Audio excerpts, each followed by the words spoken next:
Óglaigh na hÉireann, the Irish Republican Army is regarded as one of the oldest, most professional and most successful guerrilla armies of the 20th century. Numerous struggles throughout the world have taken inspiration from its example. Even their enemies, in secret captured documents, have described the IRA as a dedicated, committed and formidable foe. Who is this army, and where did it come from? Ireland was Britain's first colony, but not its last. Many other native people suffered the yoke of the British Empire. But in almost every generation, the Irish people rose up in rebellion. The land today is dotted with the remains of forts built to keep watch over the unruly Irish. But it was in the early 1900s that the most successful uprising took place. In Dublin City, at Easter 1916, militant Irish Republicans staged an insurrection and declared Ireland a republic, free from British rule. The insurrection was short-lived.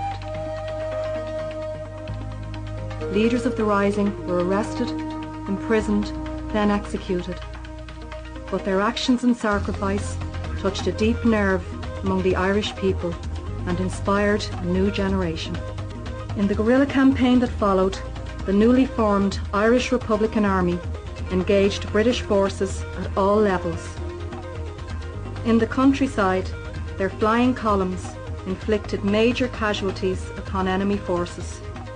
In the city, British intelligence operatives were identified and executed. The guerrilla war ended in 1921. Under threat from armed Protestant loyalists in the northeastern part of Ireland, Britain partitioned the country. In the north, a Protestant state for a Protestant people was formed. Irish Catholic nationalists were to have no say in this new state. The B Specials, a newly created state militia, waged a bloody sectarian campaign against them. For the next 50 years, Irish Catholic nationalists lived as second-class citizens in a unionist state within their own country. They suffered poor housing, job discrimination and the denial of voting rights. In 1968, they began to organise and campaign for basic civil rights. The response of the state was as ever. Marchers and campaigners were violently assaulted.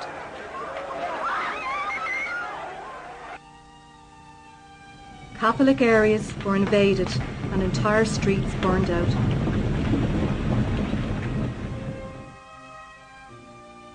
The largest movement of population in a European country since the Second World War took place as people fled for safety. But an angry and risen people are not easily cowed. In running street battles, armed only with sticks, stones and petrol bombs, they forced the heavily armed RUC and B Specials out of their communities. With their police and militias under pressure, the state called in the British Army.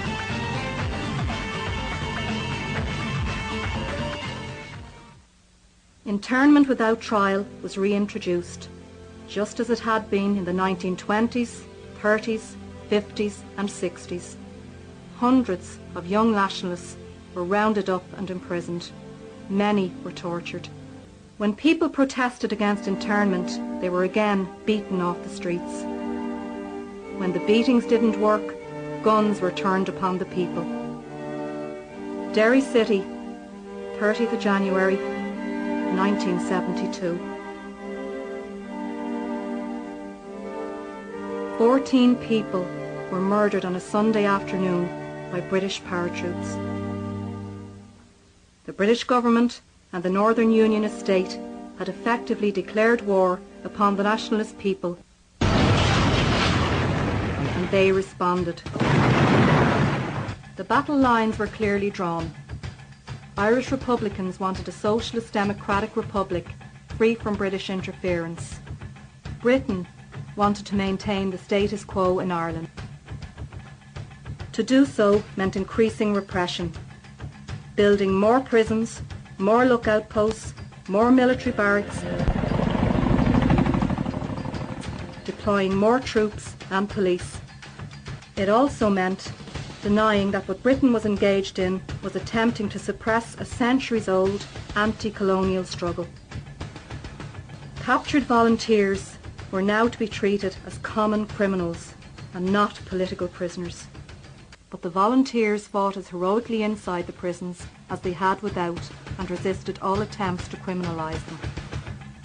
On the outside, the IRA had gone through a major transformation. Now organised into small units under a central command system, they became more secretive, more efficient, and ultimately much more effective.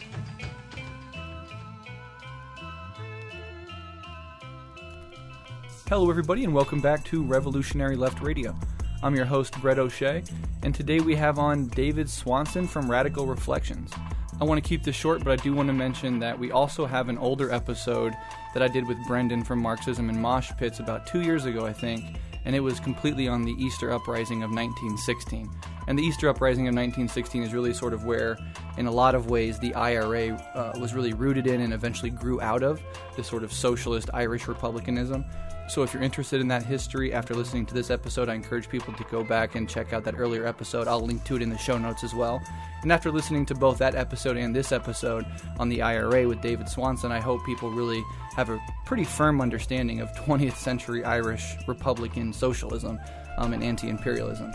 So I'm really happy with this episode. David is a great comrade, and from across the pond we had this wonderful discussion.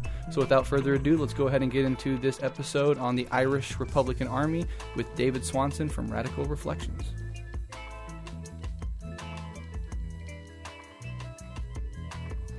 Okay, so my name is David Swanson. I'll try and keep this introduction as brief as possible, as we've got a lot of ground to cover today. But I've also learned from my own experience that listeners like a decently comprehensive account of who they're listening to. So I'll try and articulate all that as best as I can to begin with. First off, thank you, Breht, for bringing me on the show again. It's an absolute pleasure to work with you. This is one of my favourite podcasts, and your debunking communist myths episode that we did together was excellent. So I just want to throw that out there before we start anything, actually. But my background, I initially came from a place that is not necessarily one of overt social consciousness at all, or campaigning for socialism or Marxism.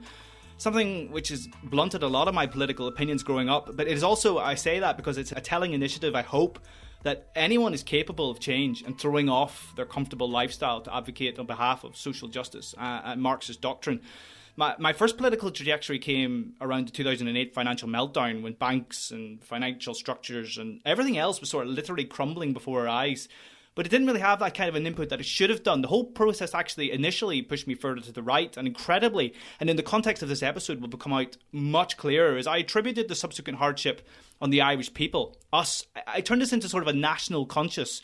It's very big with Ireland, and it's something that we'll talk about throughout this episode, is a lot of reactionary propaganda articulates us as semi-colonial environments and entities.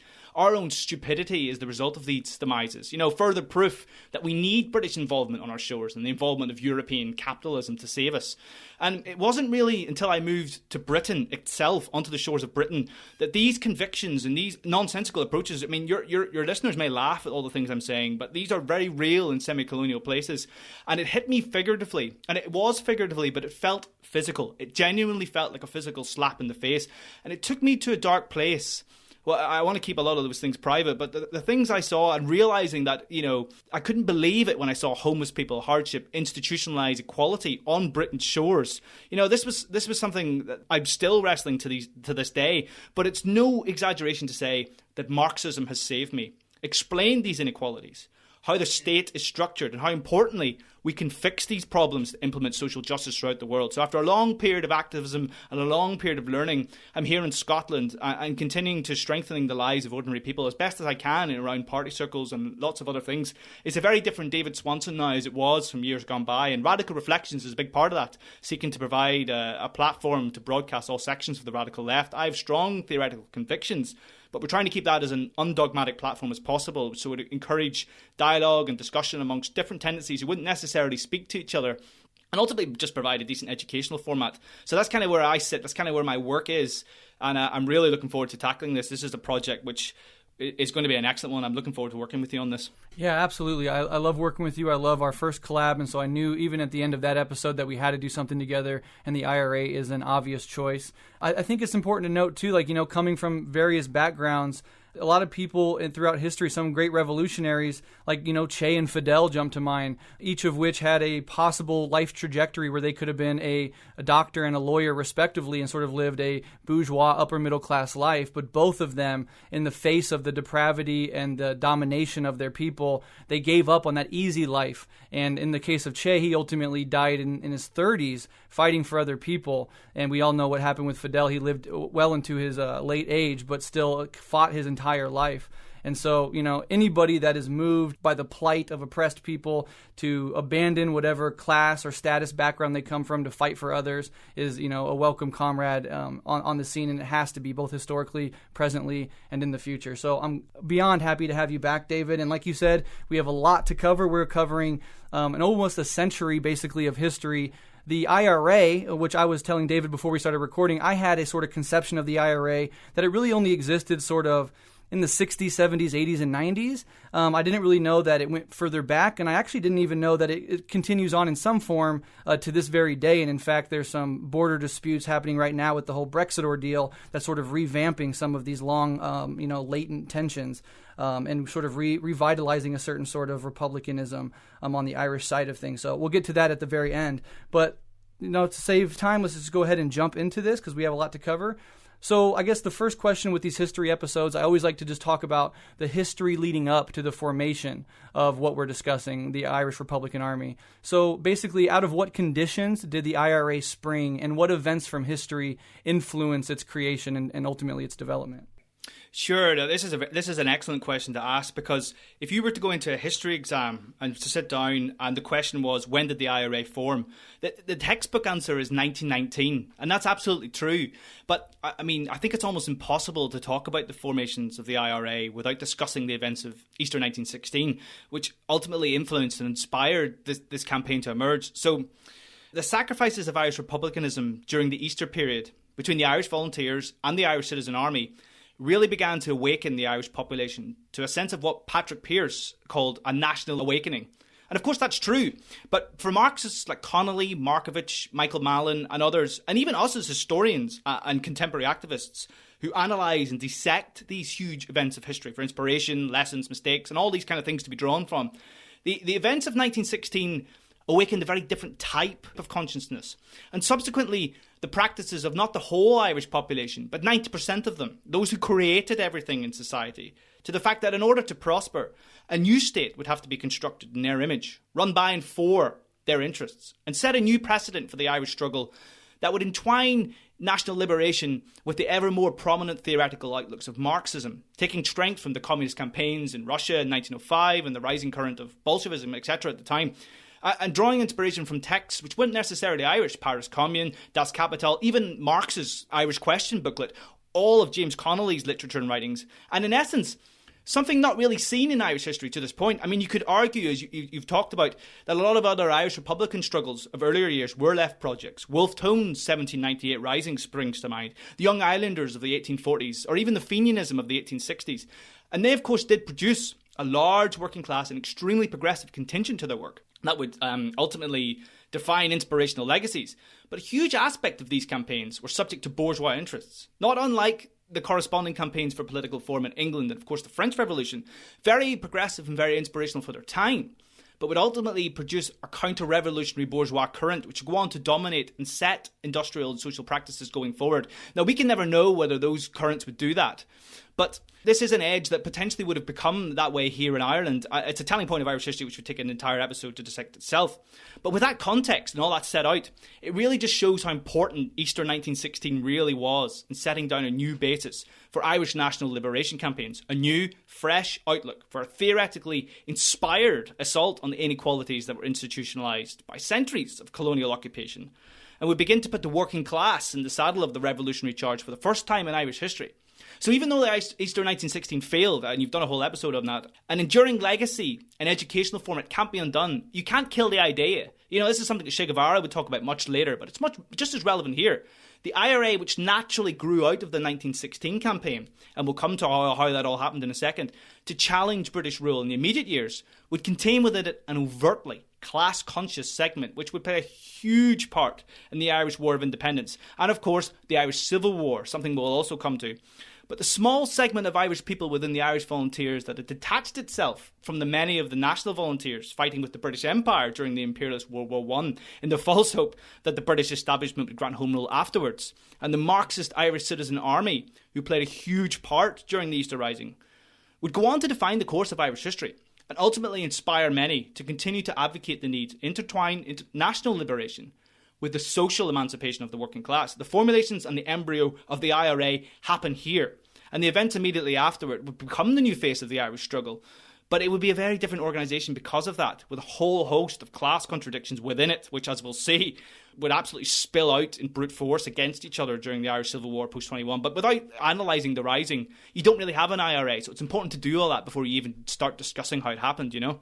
Yeah, definitely. And like you said, we have an entire episode on that. I tweeted it out today, so people that know that this recording is happening today can go and listen to that and get that historical background. Because if you can listen to our 1.5 or 2 hour episode on the Easter Rising, you'll have a lot of context on which to build throughout this episode. So you don't have to, but it is really important. And if you're interested in this Irish history, I would definitely recommend going and do that. Before we move on to the next question, though, David, I just want to make this very clear, because when we talk about colonialism and imperialism, I mean, a lot of people probably know that Ireland is sort of different than most of Western Europe when it comes to this, but people often think, oh, colonialism and imperialism are things that stem out, that are rooted in Europe and come out and attack the rest of the world.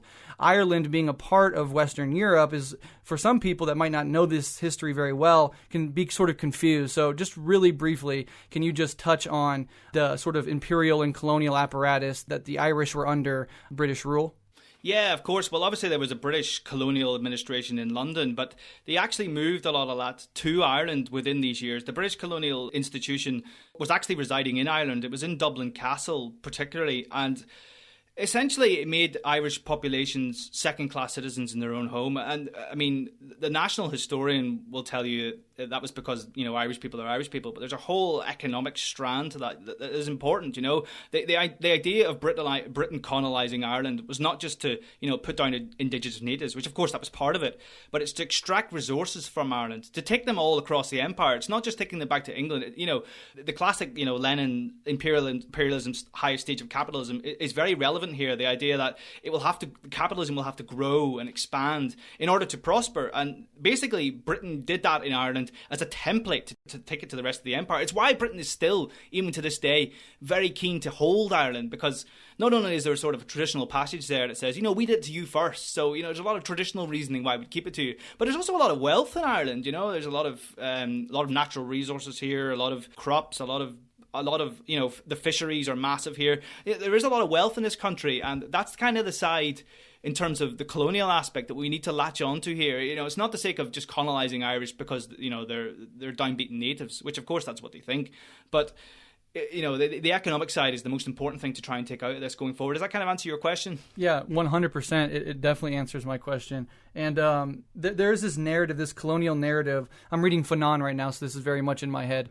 This colonial narrative, which the British certainly applied to the Irish and all of their colonies, which is this narrative that, you know, the imperialists, the colonialists are coming in to save the indigenous or native people sort of from their own inherent barbarity. And, you know, in the process of that narrative is obviously the dehumanizing of the colonized subject. And that is a sort of ideological justification for the brutality with which the imperial or colonial power treats the indigenous populations. And so that's, you know, Fanon talks about that with regards to the French colonialism in Algeria, but it's relevant in every single colonial context, including this one. So I just hope people definitely keep that in mind going forward as well.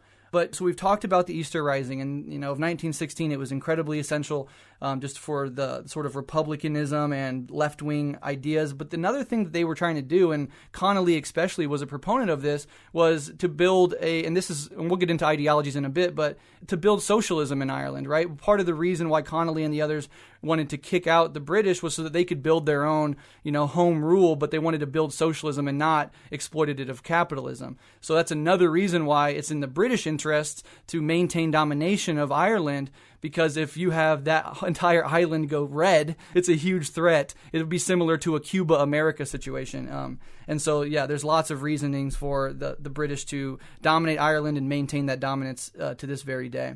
But let's go ahead and move on, because after the Easter Rising of 1916 was put down, a few years later, another well-known event, inspired in large part by the Easter Rising, took place, and that was the Irish Independence War. So can you talk about the Irish Independence War?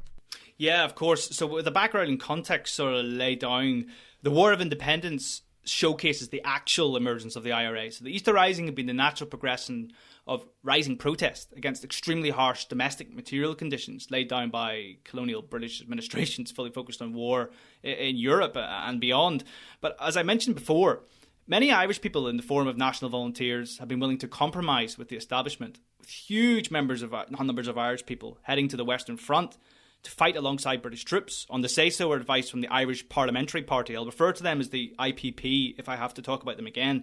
But this is a largely liberal-influenced party setup that dominated Irish politics to this point and continued to follow the traditional line of Irish nationalism since 1801, recognise that Ireland is part of the United Kingdom, abide by the Act of Union, and ultimately look to a British ruling class for salvation, and encourage domestic forces to do the same. But with World War I exposing this sort of, I guess you could call it a liberal strategy for the carnage that it actually was, and it is, believing that state apparatuses are neutral entities that can be utilised and engaged with for the betterment of the people, this seemed pretty stupid, with countless of Irish deaths in the Imperial War being traded off for further death and destruction at home, with the leaders of the Rising being strapped to chairs and publicly executed. So anger at these harsh austerity measures on Irish shores suddenly had a focal point. Witnessing British troops shoot Irish citizens at home while so many were suffering the same fate abroad can't be ignored at this stage. And within a geopolitical climate of rising anti-colonial sentiment in India, South Africa and everywhere else around the world, opinions shifted considerably towards national liberation.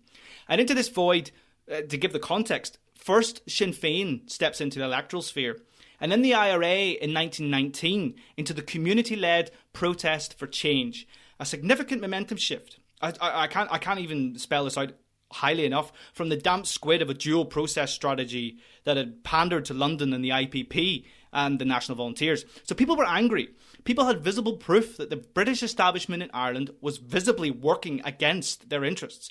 With 1918 bringing these resentments and popular agitation to the fore, and in the national general election, dominated by rhetoric from the 1916 proclamation and other such radical initiatives, Sinn Féin won by a landslide. 73 out of 105 seats were taken, a visible expression of just how popular the idea of an Irish Republic had become. A mandate for full independence rather than the wishy-washy ideals of home rule within the United Kingdom. So the IPP were lost to the dustbin of history. And the election of 14th December 1918 lives long in the memory of those who continue to advocate it as the lasting mandate for independence, given the fact, and this is important, that this was the last time the entire island has ever actually voted in a single election. But what followed is to become one of the most exhilarating and ultimately, I guess you could call it demoralising periods of Irish history, the Irish War of Independence. Sinn Féin remained determined to link their party campaign with the exploits of the people, refusing to take their seats within the colonial parliament and setting up a de facto Dáil Éireann in Ireland, in which I would argue was as much inspired by the de facto dual power pressure applied by the Soviets onto the provisional government in Russia. But nonetheless, this was a direct challenge towards the colonial administration of Ireland. A radical manifesto was outlined in the Democratic Programme in the subsequent meetings of early 19. Unquestionably inspired by the example of the Bolsheviks. Land reform, egalitarian social structures, continued appetite for industrialization, nutritious state programs, food state programs. These are almost taken out of the Bolshevik manifesto. In fact, the Democratic Programme actually states public ownership of the means of production, natural resources and wealth of Ireland. And this was not only a call for independence, but an overhaul of the entire social order. And interestingly, with that terror, with that, that whole chapter terrifying the colonial administration in Ireland, came the Irish War of Independence and the first emergence of the Irish Republican Army, to put this into complete now context for the episode, as tensions spilled over into war. The British would not accept the Dáil's legitimacy, the new parliament that Sinn Féin had erected, as would neither the Unionist contingent with Ireland, and mass arrests took place at the Dáil itself in late January. the protest of which was both daring and militant. Two Royal Irish Constabulary, the colonial police in Ireland, was shot at Soloheadbeg in County Tipperary on the same day, with many weapons, many explosives also taken by names that would become inspirational leadership within the IRA itself. Dan Breen, Sean Tracy, Sean Hogan, and others stored in the quarry where Breen and others worked. And this all happened on the same day that the mass arrests were going on. So without permission from the leadership of the Irish Volunteers, in case the opportunity was lost forever, the baton of Republican military leadership was handed to a newly emerging IRA, sparking a conflict which would last until 1921 with the resulting partition of Ireland, which again, I'm sure we'll cover as we move through the episode. But the IRA became the natural progression of a spontaneous military action that would become the leading vanguard fighting for Irish independence, directly connected with and comprised of the people, and a powerful unit assimilating many experienced veterans of the Irish Volunteers, with a new youthful potential absorbed from the industrial hubs throughout Ireland, committed to achieving independence and the initiation of the democratic programme laid down in 1919 by the Election Manifesto. So a special time, and one which still lays down a huge amount of inspiration for contemporary activists striving for that 32-county socialist republic today. Yeah, fascinating. So just to do a little timeline summary to catch people up, we have the Easter Uprising of 1916. At the beginning of that uprising, it wasn't necessarily a mass popular movement, but seeing the way that the Brits treated the Irish after the defeat of the uprising and the slaughter of the leaders on Irish soil, it really galvanized the Irish people. Then you have 3 years later, the War of Independence, which lasted until 1921. And is it correct to say that at the end of that War of Independence, you have the partitioning of Northern Ireland from the rest of it? Yeah, essentially that's what happened. They called a truce. They went to London. They had a few meetings. Basically, the Brits outsmarted us, and the island was partitioned at that stage. Okay, and so then that's 1921, and then that the partitioning and the end of the Independence War then leads directly into the Civil War. So can you please talk about the Irish Civil War and its role in basically shaping the Irish Republican Army, which again was really formed in the Independence War? Yeah, pretty much. So, to be honest, when you're talking about the Irish Civil War, this is, bar the Irish famine, this is one of the most heartbreaking epochs of Irish history, if I'm honest. I actually find it very hard to mentally deal with methodically analysing the Civil War. It's something we have to do. All good Marxists need to understand how the class contradictions of Irish society, brought this sort of green-on-green warfare, if you will, between our communities and people. But nonetheless, it's not a pleasant experience, and one which is a pretty bitter pill to swallow, if I'm honest. In a nutshell, the period amounts to the biggest failing of Irish political leadership and I guess, tactical orientation, with a lot of hell-bent opportunism and a lot of political careerism thrown into boot there. So the truce I just mentioned there, which began in May 21, produced a set of plenipotentiaries sent to Westminster, you may know about this, to negotiate terms with the British establishment. And much is made of this confrontation. And in honesty, the context of this episode, we don't have time nor immediate relevance to talk about the internal contradictions that went on in those meetings. But the general summary to take would be the context of the entire discussion drawn out over a few days was the very real threat that if the Irish, who were actually doing pretty well in the War of Independence, and their military organisations of the IRA didn't accept British terms of peace, then a more vicious war with more experienced weaponry, more troops, in essence the entire empire would come crashing onto Ireland shores and burn it to oblivion, I guess. This very real threat ensured that Irish Republicans, this is important, we're not necessarily making a fully free choice in this scenario with the prospect of national oblivion, a firm reality, but nobody could have predicted the events that were going to unfold over the next couple of years in this context between 21 and 23. So I mentioned political opportunism within those plenipotentiaries. Basically, Eamon de Valera, again, a name he was definitely the statesman of the Irish Republican movement and known as the influential spokesperson. But he decided not to attend, and instead he threw Michael Collins to spearhead the Westminster detachment, an event which many signal as throwing Collins, who was a military, physical and well-respected soldier, but by no means a statesman. He kind of threw him to the lions, if I'm honest. And the bumbling efforts of Irish republicanism against could you call him a greasy political class, spearheaded by Lloyd George, etc., amounted to nothing more than a British victory and huge consequences for Irish national affairs. The British carved up an outline which signalled that unionist opinion in the north should be recognised, manipulating the election statistics and all these kind of things that parliamentarians do, but basically they proposed partitioning the island into an Irish Free State in the southern 26 counties, which would be granted the right to run its own affairs so long as anyone entering those institutions would swear fealty to the British Crown, and a unionist-dominated six in the Northern Ireland, as it would become known. Collins attempted to contact De Valera. He didn't answer, so the plenipotentiary signed. Now, in short, this genuinely turned the country, the Republican movement, on itself. And this is important here in terms of the context of this episode, is this is the first split within the IRA. It produced a pro-treaty IRA, which would accept the treaty and would actually become the National Army of the Irish Free State. And the anti-treaty irregulars, the anti-treaty IRA, continuing the fight for this Irish Socialist Republic based on the legitimacy of the democratic programme and all those other things I've outlined so far. So the pro-treaty side, heavily influenced by a Catholic Church, which is very important in the context of Irish history, frightened to its very core by the radical undercurrent sweeping through the country, marketed peace, marketed prosperity, marketed freedom, with the pro-treaty IRA becoming the basis of the National Army, which would actually become the Irish Defence Forces in the end. The promise of British capital, British collaboration, and ultimately the right to rule over the nation became too much for the Irish bourgeois to resist, in honesty. It's our turn to rule now, and we're going to have our day. And this was never going to be accepted by the anti-treaty IRA, who could never accept this deal, inspired by James Connolly's vision of a socialist republic and all the gains that we've made so far that we've talked about. This deal was simply a betrayal of an aspiring Irish bourgeoisie, an attempt from British ruling class interests to divide the Irish against themselves. They could see this, and they were right, of course, but their continued drive to continue the protracted war was short-lived.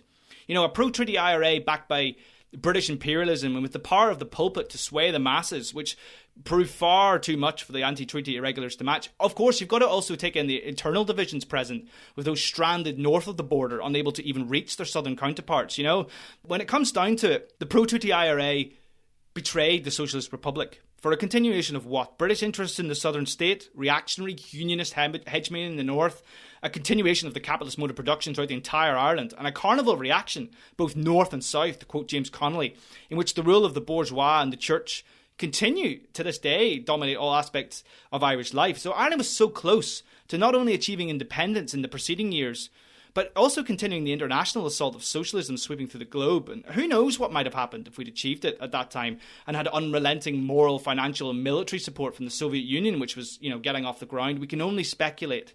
But Ireland was now divided and remains so to this day. And at this point, it would seem like the dream was extinguished forever, which of course it wasn't, but it seemed like the end of a radical era, never to be seen again. It's a tough thing to have to process in your own mind, but if you don't do it, if you don't understand the class contradictions within an organisation, within a military organisation, within a national liberation force, then you're gonna come to mistakes all the time. That's kind of the context of what I'm trying to allude here. That if you don't sort of analyse what's going on in your own organisation, then you're going to doom. James Connolly predicted this, but nobody really saw it happening the way it did. And certainly Ireland looks like a very different place now because of these years, if I'm honest.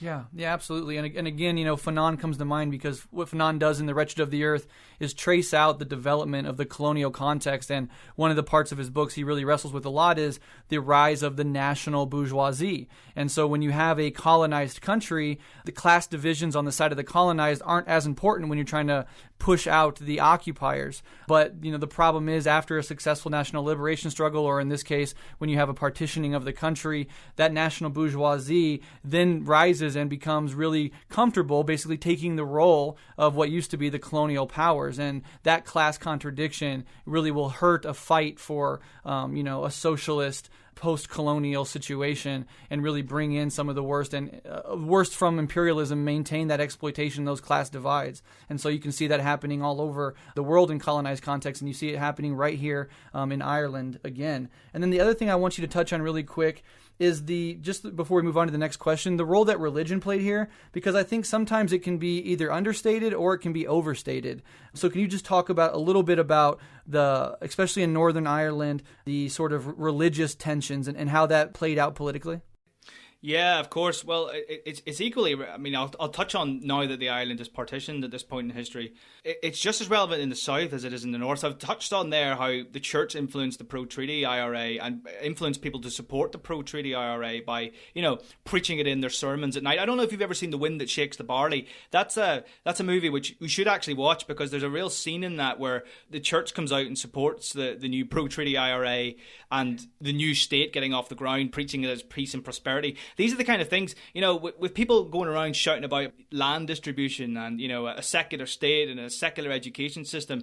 The Catholic Church in the South was absolutely frightened out of its wits by this kind of stuff. They saw this as the continuation of communism around the globe, that they could, they've watched the Bolsheviks expropriate religious nonsense and all this kind of other stuff. So they could see that happening in Ireland. But you're quite right, in the north it's even worse. So when the island partitions in 1921, you've basically got a unionist-dominated and ultimately Protestant-dominated state there, neo-state. To be honest, it's almost an apartheid state. I know that's a phrase that people who study Palestinian history and the South African arrangement will probably balk at, but it's not dissimilar, if I'm honest. Special Powers Acts were going in place there. Catholics were deprived of housing.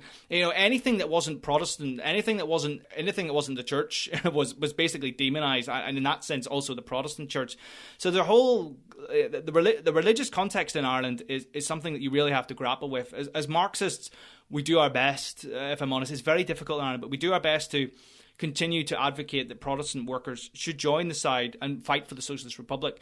But it is difficult. I guess the big elephant in the room here is British imperialism over centuries dividing populations along religious grounds to continue their dominance over the state and continue to extract resources while the population basically, destroys itself. It's almost like the classic divide and rule. But you have to understand those sort of contexts. And the partition of the island, they were basically consigning a minority Catholic population within those 6 counties to oblivion, if I'm brutally honest.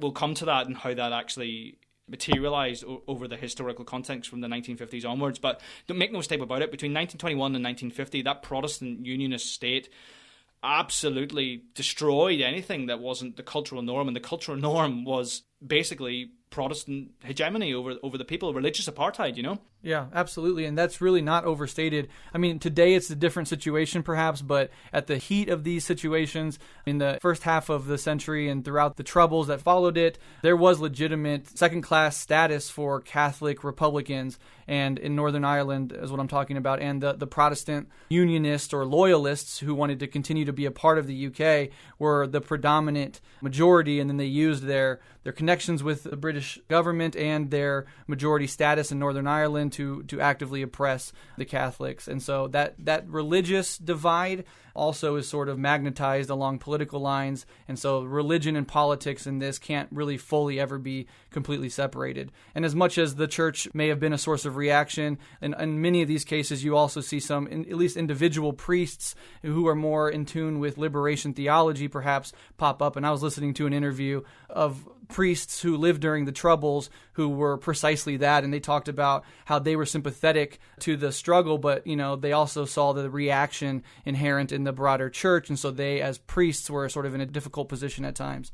So all of that is incredibly complex and goes back centuries and centuries, but I just wanted to at least put that on the table so people understand that religion is playing a role here as well. But let's go ahead and move on. So we talk about the Easter Rising, then the War of Independence, and then the Civil War and the partition. So let's just do, before we get into ideologies and members, and we'll talk about the Troubles and all that stuff, can we just do a basic sort of overview, chronology of the organization after the Civil War through the following several decades, just so people can have sort of an abstract timeline in their head before we move on? So basically, what happened after the Civil War?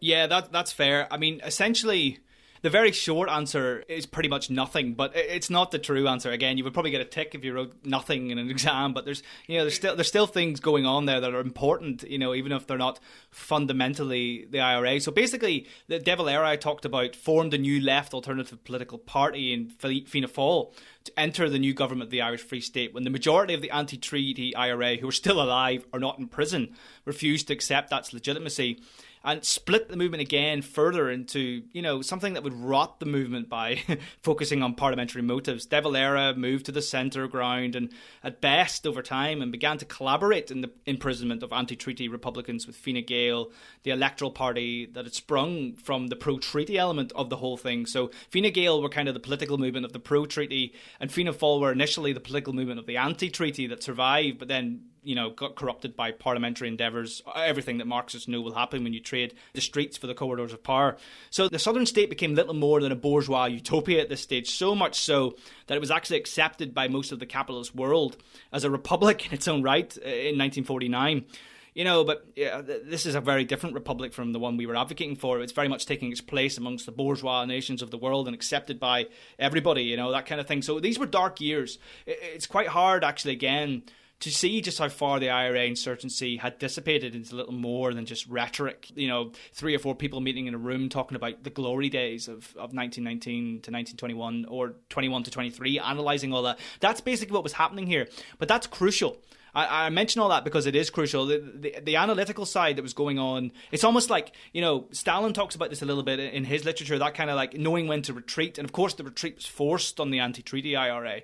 But in that retreat, they're in rooms and, they're taking theoretical classes, which shows as much as action is more important than any ounce of revolutionary theory, the theory side that they were dissecting how bourgeois forces had began to control the Irish Free State was a big part in what would subsequently go on to what would happen in the IRA in the 1950s and onwards, stuff we'll talk about. But when you say nothing happened, nothing did happen, but the retreat really brought out, as we'll see, a very different IRA that emerged in the 1950s, which was kind of aware of the past mistakes and was kind of ready to rectify them, for want of a better phrase, Yeah. Okay. So yeah, absolutely. So then we had the Civil War ends in 1923. You have the rest of the 20s, the 30s, and the 40s as this sort of dark period where education is still going on, but the IRA as a formal fighting organization has really sort of taken a back seat to events. But then in the 1950s, these campaigns start up again. So can you take us from the 50s onward and sort of summarize those events?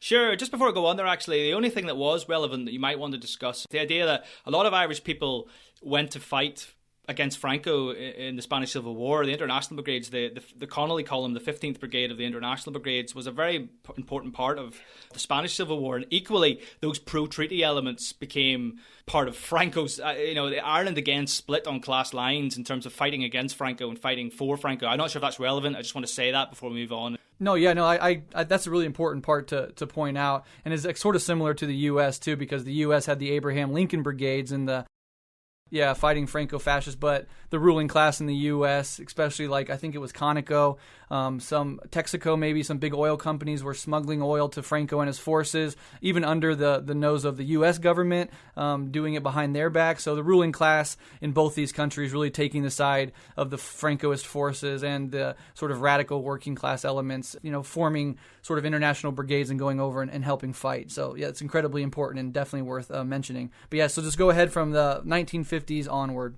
Okay, sure. So it's really the 1950s that the IRA would literally truly rise again, and with particular emphasis this time on the stateland in the north, that had become an absolute, and I mean this, an absolute carnival of reaction in this period. So all the things we talked about before, Special Powers Acts, refusing Catholic rights, from both voting to social gerrymandering of elections, showcasing, of course, it's a relevant point here actually, the nonsense of claims that the British Parliament is the home of democracy, when supposedly British subjects in this entity aren't even amounted the same privileges throughout the empire. But anyway, I digress from that. The leadership that emerged in the 1950s genuinely began to shake off the chains, engaging in a class-based program that was significantly bringing the IRA back to its Marxist origins in 1919, fueling people power-driven campaigns and focusing on the social issues that were deprivating communities all over the island, but with all the focus primarily based on the border in the north.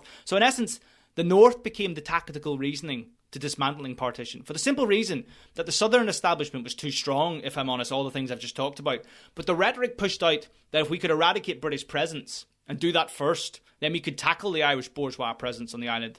A truth, actually, it's a good line to have. I mean, that's been proven all around the world by Marxist insurgency, push out the colonial presence and then dismantle the domestic class relations that were going on. It's bringing the bourgeois revolution to its, complete setup, in this case, and uniting in Ireland on bourgeois relations. That's kind of what they're doing. This is the point. It's a really class-based analysis and a really Marxist theoretical analysis coming out of this. So the border campaign reached its peak in December 1956, when a failed attempt to attack Gow Barracks in Armagh Field. It's called Operation Harvest. It's a night that's actually been documented by a very inspirational Republican ballad called Sean South of Garryowen. I don't know if you know that song. No.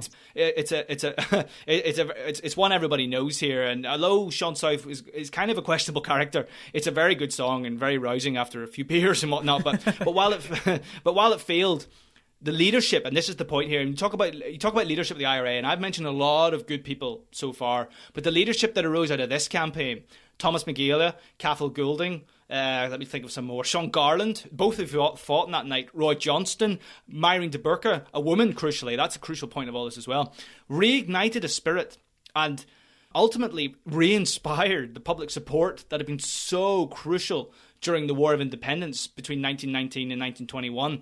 So during the early 1960s, although Operation Harvest had failed, they set about inspiring a Marxist insurgency, putting working people in charge of detachments, putting working people in charge of the IRA, essentially, Cumans, military organisation. And in the last analysis, this is all part of what's going on around the globe at the time. They're inspired by this too. You know, what was happening in Cuba, Vietnam, China, it's not lost in this leadership. You know, Garland would famously say in 68, and this is, I think I've got the quote somewhere here. Yeah, here it is. The Republican Army, both North and South, must become the army of the people, in fact as well as name, and we seek political, economic, social and cultural freedom. Like, this is a radical message that could easily have come out of Mao, for example, or Castro. And it was hoped that Protestant workers in the North would become inspired by these social promises to throw off their rotten colonial nationalism, for want of a better phrase, and really project towards the Socialist Republic. It's a project that inspired so much hope. I mean, you could argue that the sort of non-militant factions like NICRA, the Northern Ireland Civil Rights Association, to achieve Catholic social justice, and the People's Democracy, which is a student-led Marxist group striving for social emancipation of everybody, all the workers, ultimately stemmed from this campaign, this part of the IRA, and the church, may I add, began to feel this ancient sweat when faced by the radical threat along with the establishment. But in the context of the IRA itself, these radical moves weren't welcomed by everyone. And as things began to heat up under pressure, we'll come to that in a second, when British troops were deployed, tensions began to boil over, and I'm sure we'll talk about that. But for now, I just want to kind of focus that the IRA are really going back to its roots. You know, this is a real important part of Irish history. And to be honest, this is the IRA that I feel most affinity with. When I read this kind of stuff, and when I get involved in, you know, commemorating these people, this is the section of Irish history where the hairs go up on my chest. And I remember that there's a massive Marxist current to this that often goes underplayed. But anyway, I digress. The point is, this is the IRA that gives me the most hope and certainly gives me the most interest going forward, you know? Absolutely. So that gets us through the 50s and 60s, correct? Yeah, that's up until about 1968. I stopped there because this is where the split happens again between the officials and the provisionals, but I wanted to kind of stop and just put that current in first, so I'll let you host and do what you want to do. Yeah. So that's incredibly important, and our next question is going to be about ideology, and Marxism certainly played a big role, but not in every split, so we'll talk about that in a second. But before we get into the ideologies, so we're now through the 50s and the 60s, big civil rights movements also in the 60s where, you know, the Irish are asking for civil rights, etc. And then there's a big split in 1969. So can you just take that and run with that and explain those dynamics?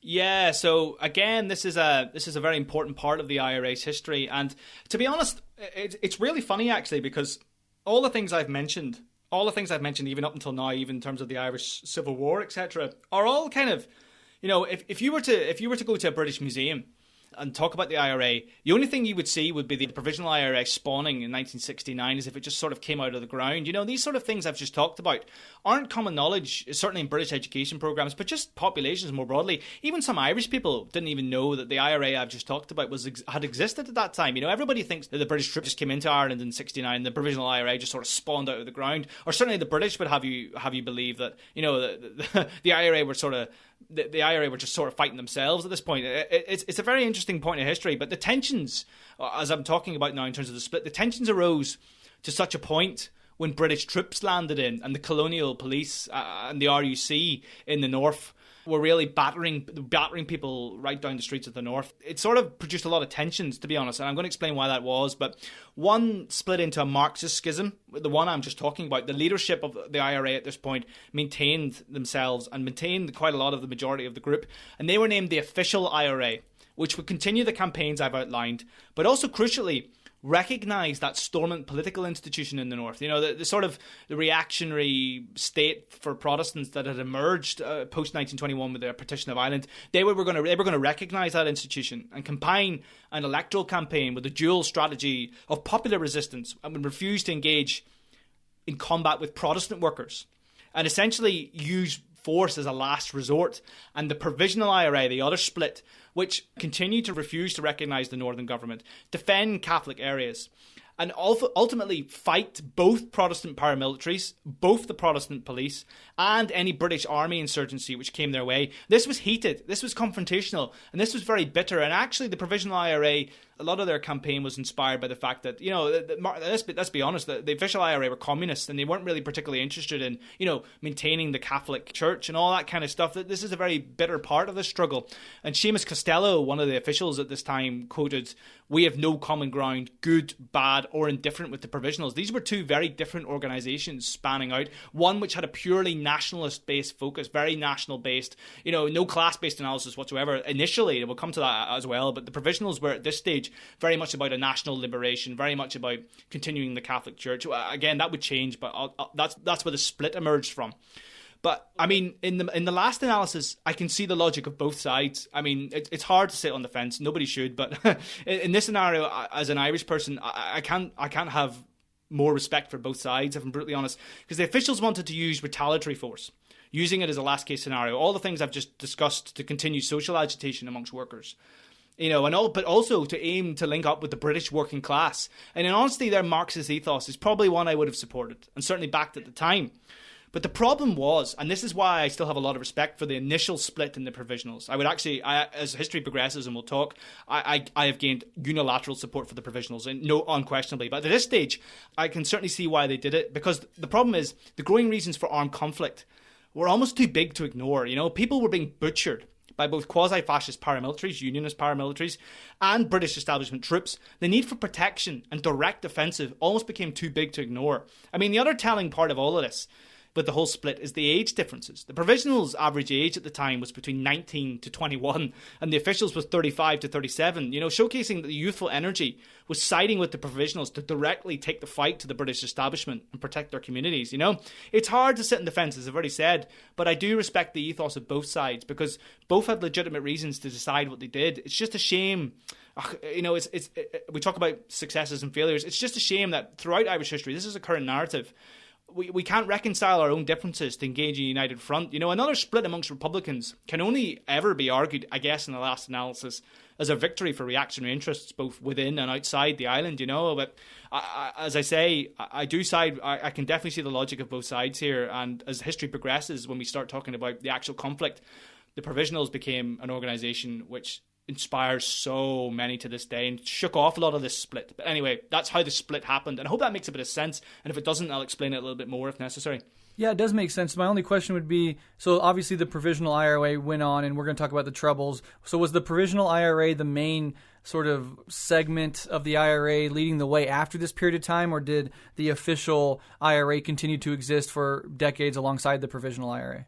Yeah, I mean, it's a good question. I mean, the officials did stand alongside. They did have a significant part in the Troubles or going forward. But yeah, basically at this point, the official leadership began to sort of splinter off and began to dissipate. I mean, they were around for the next 10 years or so, roughly, maybe even 15, I'll be generous. But they started to move towards, electoral process. They've actually become the Workers' Party of Ireland. It's another segment of Irish history which is important to analyse. But yeah, basically they dissipated, and the Provisionals became the main force, the leading vanguard of the IRA. So, yeah, I guess to answer your question, this was kind of the beginning of the end. The split kind of favoured, as again, I talk about the age dimensions, the youth sided with the Provisionals, so the IRA kind of just, petered out over time only because of age, if nothing else, Okay, so moving on, I want to talk about some leaders. People, I think individuals, you don't want to hyper-focus on them, but leaders of organizations are important, and individual fighters can be really great prisms through which to understand a historical event or organization, etc. So can you talk about some of the key leaders of the IRA throughout the years and some of their contributions? Yeah, sure. So a lot of the names I've already mentioned are key figures. So if you look at, certainly going back to the Irish War of Independence, Cattle Brugha is a name which you may be familiar with. He's sort of like To honestly use a sort of humorous analogy, he's almost like, it's not a great example actually, but when you read Animal Farm, that sort of book, do you remember Boxer, the sort of really strong guy? He was a horse in this context, the sort of guy who was willing to give his life to the cause and, could carry more than everybody else and was basically like a brick shithouse. That is Cattle Brugha in the context of the IRA. Like this guy, there's some really funny stories that come out of Cattle Brugha, and I'm sure none of them are true, but these sort of stories which were probably passed over time after 5 or 6 pints in the bar or whatever, Cattle Brugha could take 10 bullets and he would still keep going, This is the sort of guy like you wouldn't have messed with at all, The other people I would mention in terms of IRA leadership would be Michael Collins is a big figure. I mentioned Michael Collins already. And Michael Collins' legacy has been absolutely tarnished by the fact that he basically single-handedly signed the partition of Ireland.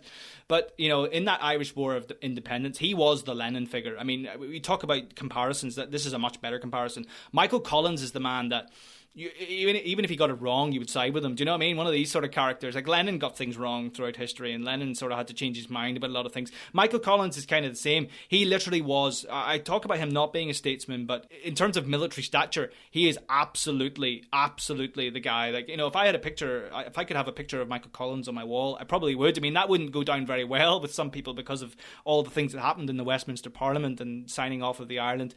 But yeah, it's another very tragic thing to come out of the anti-treaty war, because he obviously then sided with the pro-treaty, and he became the first, I think he was the first general officer commanding, if my memory serves me right, of the new state forces, of the new Irish Defence Forces that would basically become the state apparatus of the bourgeoisie, which again makes me shiver. But all the things that he did in the War of Independence, certainly, I feel like sometimes he gets a very raw deal. He's one of these people who kind of got it wrong and was kind of pushed along the line and had to go with the line afterwards, if you get what I mean. He got the Westminster thing completely wrong, and his subsequent life, and I've kind of like almost blocked that out of Michael Collins. Whether I should or not is probably a better question, but he is the inspirational man in my head that if I was to meet somebody of the IRA campaign, I would probably pick Michael Collins, Obviously, going back, you would love to meet James Connolly, and there are other Marxists in there. I tell you what, another good example, actually, which is a better example, is Dan Breen. So the guy I was talking to you about in terms of, storing the weapons and stealing the weapons and basically sparking the War of Independence himself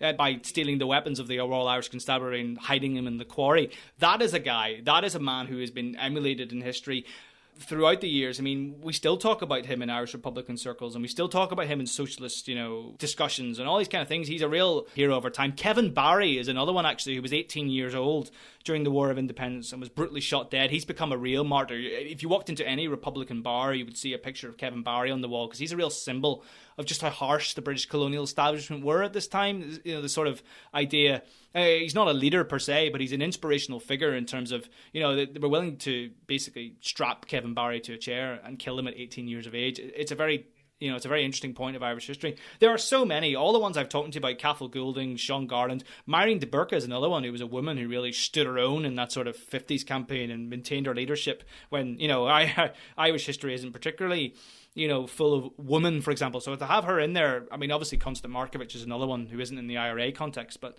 there are a lot of heroes throughout the campaign, and there are a lot of heroes throughout history, which, to be honest, should be involved in state education programs. You really have to go and find these people. These people don't come to you. There's a lot of independent research and a lot of independent study. I mean, even James Connolly isn't really taught in schools. You've really got to go and find it, and that's the one thing I would say when we finally get to an Irish Socialist Republic, is names are going to come to the fore of education programs, because at the minute, you have to read endless books to even find their names and find out that Ireland, isn't the stupid nation that I talked about in the introduction, Yeah, no, and proletarian leaders in capitalist societies are either whitewashed completely or completely ignored and downplayed or turned into monsters after they're dead. You can think of like the myths around Che Guevara, for example, as a good indication of that. So yeah, I think a big part of any socialist transition, a big part of what we try to do on our shows, but even building socialism in the future will be, bringing back those figures and letting people connect with that history, because I find when you can make somebody connect with a figure in history on the left, you can really open up the doorway to, push some of their conditioning away and get them to be more sympathetic and open, minded about, our politics and our history. So yeah, leaders and figures of the past, proletarian fighters, they're important, and we have to defend them. We have to defend their legacies. Let's go ahead and move on. I want to talk now about the Troubles. Now, the Troubles, I think, is again where the predominant image of the IRA, at least in most Americans' minds, is really sort of, revolving around the Troubles and that period of time. So can you talk about the Troubles, what they were, how they played out, and what were their effects on the IRA? Yeah, sure. Now, this is a really good question because you're right. I mean, as a young person, I only thought the IRA would have spawned during the Troubles myself, so I understand why people would have that view. But the Troubles is a term itself. Let's talk about the Troubles as a term. So it's used to describe the nearly 30 years of conflict which immediately preceded the involvement of British troops on the island. And in honesty, it's a name I detest. It's another piece of colonial propaganda that aims to paint Irish people of all descriptions, both Protestant and Catholic, as almost just having a few beers in the bar and having a bit of fight afterwards, when in actuality, I mean, the term Troubles, this is nothing more than a second Irish civil war within 40 years of the first. Let's make that brutally clear. With a significant amount of blame to be attached to the colonial presence in London that we're trying to, paint this trouble of, there's a little bit of trouble in Ireland, it's nothing we can't handle. When actually, the country, the statelet in the north was absolutely falling apart at the seams. It's funny actually, I've actually seen serving British soldiers post online about the intolerant sectarian Irish fighting amongst themselves during this period, and that all colonial involvement was just for the, the greater good, to inspire a bit of reconciliation. Perfectly in line, of course, with this idea of the great moral force of the empire uplifting indigenous people, giving them peace and all this kind of crap, roads and bread and all the rest, all the usual nonsense that you've actually outlined in this episode already. You've got to recognise that the British government are not a peaceful arbiter, but directly involved in this colonial mechanism. That's important to lay down in terms of the Troubles. So from now on, I'm going to call it the Second Irish Civil War, if that's possible with you, if you don't mind. That's great. That's really great. Yeah. Hugely clarifying as well. Thank you. Yeah, if I may call it that, that's cool. So this is a period that remains etched on people's minds, thoughts, actions, and will never be erased for the trauma it has caused on all communities in the north, if I'm honest, where most of the excursions happened. Now, in terms of the actual Troubles itself, as the Republicans continued the offensive, mostly through the Provisional IRA, now we've had that split, the youthful detachments began to morph into an organisation not unlike the one Collins had spearheaded in 1919 with the War of Independence. They faced many hardships, all the things we talked about: Special Powers Acts, interrogations in special centres, being convicted in special rigged courts under special rules brought about by special legislation, showcasing the corrupt nature of what bourgeois law enforcement is and who it serves. I mean, the famous Republican quote that emerges: when the law uses the law to break the law, then there is no law. It's a very interesting segment to this discussion that Republicans were,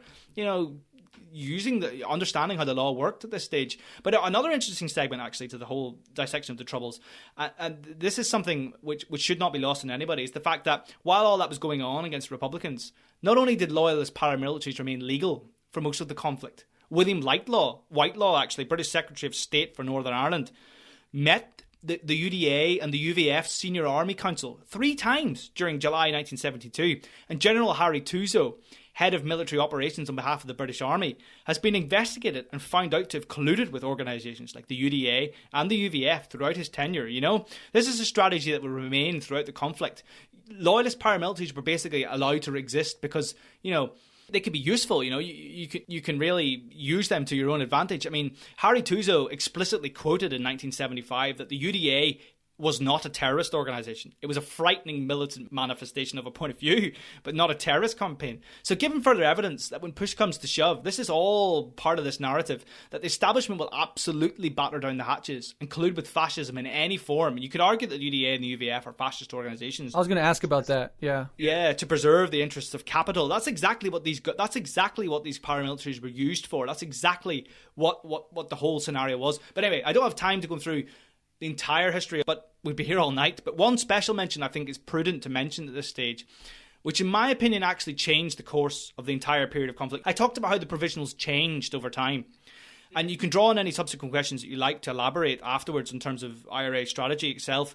But to capture the spirit of what was going on and how the provisionals became essentially a Marxist organisation. So you talk about the split, they split from the Marxists. They almost became the Marxists again, because and this all happened because of the hunger strike campaign that evolved in the late 70s and the pinnacle it reached in 1981. Now, with internment and all the things I mentioned before about throwing Republicans into jail becoming an integral feature of the British campaign, anybody from a so-called quote-unquote Republican or Catholic background was being thrown into jail without trial or hearing. And many weren't actually. It was actually a brilliant recruitment drive for itself in the provisional IRA. But it would spawn the hunger strikers movement, who attempted to force through special category status for political prisoners rather than simply petty criminals, and they refused to wear prison clothing. Now, this was initially sparked by a man called Kieran Nugent, who was dubbed the first blanket man, and they chose to wear prison blankets rather than any clothes as a visible symbol of their defiance, and became a campaign within the Provisional IRA in jail, which didn't actually match the fabric or the rhetoric outside the prison walls. This insurgency within the H blocks, Long Kesh, that's the colonial prison in the north, it became a Marxist insurgency within the very, very fabric of the Provisional IRA. I mean, the dominant ideology amongst Provisional IRA prisoners in the H block, the prison of the 1980s, whether on hunger strike or not, was that of a revolutionary, left-wing, socialist, Marxist orientation. Now, indeed, one of the famous quotes that actually comes out of that period, which is etched in my mind, I can sort of always remember and always be summoned from memory, is by a man called Gerard Hodgins, who was a Provisional IRA member in Long Kesh, the prison, which specifically stated that the Republican doctrine encompasses socialism. We stand for a unified socialist Ireland. So socialism is the doctrine for the advance of the working class. And it is this noble class, that the Republican movement has its foundations. So the prison movement was almost rewriting Provisional IRA doctrine and practice from inside prison walls, a lot of which you can find in famous books, which we'll come to at the end, I'm sure, but pamphlets by Bobby Sands, who was a Provisional IRA figure who had actually toyed with the idea of joining the officials in his native Twinbrook before deciding his allegiance should be based upon overt defence of his community. And actually, now I mention that, 4 hunger strikers had actually been part of the officials at one point or another. Francis Hughes, Patsy O'Hara, Kevin Lynch, Michael Devine. But the entire hunger striker movement is still as inspirational as it ever was, and actually began to rewrite provisional history. Because as the early 80s progressed, and with the horrific conclusion of the hunger strike campaign, nobody survived. I mean, it was covert, but Margaret Thatcher basically let them die, and you can put their death onto the British establishment for that reason. But the surviving prisoners upon release, who weren't on hunger strike, particularly Gerry Adams, who's a name that everybody knows, would take over the Sinn Féin leadership. The electoral vehicle of Irish republicanism that had almost been extinguished to this point, revamped the entire message, practice, strategy of republicanism, everything. So Sinn Féin began to stand in both southern, and this is important actually, both southern and northern elections after this point, and combined that dual strategy, which linked the party with the militant Provisional IRA that was beginning to morph into this Marxist orientation. So the Armalite in the ballot box is probably a phrase you're familiar with. So cross the box for Sinn Féin, whilst maintaining the strong and concise link with the military campaign rooted within the community to advance its aims. Something which the officials had suggested years before with no avail, and had been a contentious part of the split. So Rory O'Brody, the chief force of the split, who became the head of the Provisionals, actually quit the Provisionals at this time with bitter condemnation from the officials who said, we were right too early in terms of, what they were advocating for. Adams was right too late, and Rory O'Brody is never fucking right. This is the sort of Catholic far-right zealot who had split the organisation, and now the Provisional I were sort of moving back to where they should be almost, and lots of people blame it on Rory O'Brody. But the prison movement is the way this sort of materialised into the Provisional Irish, moving away from that Catholic far-right zealot back to the left, back to the community-led Marxist programme, which would become morphed with the Sinn Féin electoral strategy. But, it actually became more and more like that vehicle in 1919 that had fought the Irish War of Independence. A few adaptations of strategy along the way, but became something which stood in direct comparison and solidarity with all the campaigns for the Socialist Republic that had evolved in the past.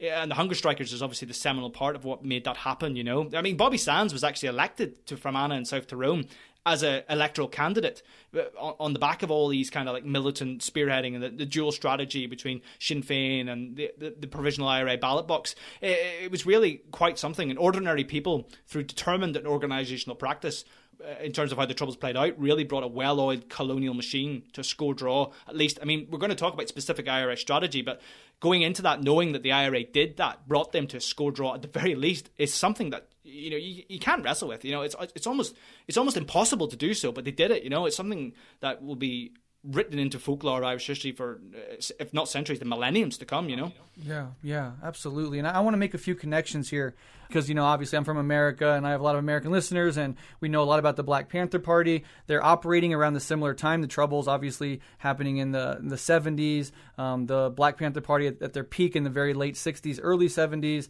Bobby Sands and Bobby Seale from the BPP both ran for office, right? So they had this sort of above ground manifestation of the Black Panther Party and even running for Congress. That time they took over the governor house in California because Reagan wanted to impose gun laws on the Black Panther parties, etc. But they also had an underground element called the Black Liberation Army that would, rob banks, commit crimes for money, and carry out political assassinations. And that's very similar to the way that the IRA and Sinn Féin were sort of structured at this time. It's also really interesting to know that when Bobby Sands was in prison before he died from the hunger strike, of which he was the first of, I think, 10 volunteers to die through the hunger strike, he actually read The Wretched of the Earth by Frantz Fanon in prison, similar to some Black Panthers who also engaged with The Wretched of the Earth in prison.